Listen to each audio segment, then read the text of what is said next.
الله تعالی د خپل فضل او کرم سره میشتو سو ټول مسلمانون د هر قسمه نقصانات نه او د هر قسمه پریشانی نه په حفاظت کې وسوي کچیر یو کاسه د ازمویشت وجنه په یو نقصان کې گرفتاروي یا په یو مشکلات کې د گرفتاروي یا د تاسو تکلیف وي مصیبت ورته بیا په داسې وخت کې میشتو شو د یغ په حالت باندې د خوشي اظهار کله نه کی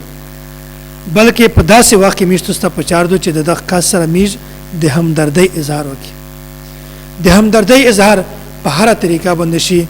د یو صحابي حضرت واصله بن اسقع رضی الله عنه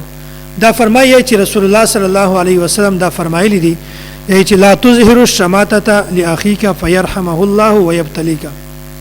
چې کچېره د توسیو مسلمان ورور په یو نقصانات کې یا په پریشانی کې تکلیفات کې گرفتار وي بیا په داس وخت کې د په دغه نقصان باندې د خوشحالي اظهار مکه یا چې دغه جرم د وجنه د خوشحالي اظهار د وجنه الله تعالی د دنا په خپل فضل او کرم سره په خپل رحم سره د هغه نقصانات ختم کې او تو په دغه کې گرفتار کی نو د دغه نقصانات نه د بچ کول د پورا دا یو عجیبه نسخه ده چې څوک هم په داسې کیفیت کې په داسې حالات کې وویني په هغه وخت کې د سره د همدردی اظهار کوي د خوشحالي اظهار کلام کوي د میش په معاشره کې عجیبه خبره ده که یو سړی سره تلش کې هد دشمنات وي دشمنی دی ور سره بیا دا سړی همیشه دا سوچ کو چې زه دغه په کیمه طریقه باندې نقصان ورسوم په کیمه طریقه د دز څوک مړک په کیمه طریقه د دز مول جایداد کور هر شی زور تباک دا سوچ همیشه د په ذهن کې وي حالانکه دا خبره بالکل غلطه ده کله یو سړی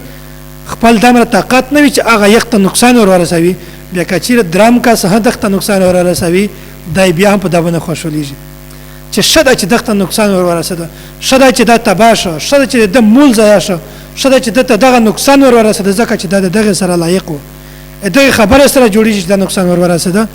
دا بالکل غلطه خبره ده د خوشحالي په ځای باندې په دغه واقع د همدردی اظهار پچار دی چې میشتوس د دغه سره د همدردی اظهار وکي نو کچیره د یو نسخه درته وشایمه کچیره تو سیوداس کا سوینه چې هغه په مصیبت کې گرفتار وي په هغه نقصانات کې دای پسو شوی وي پریشانی ورته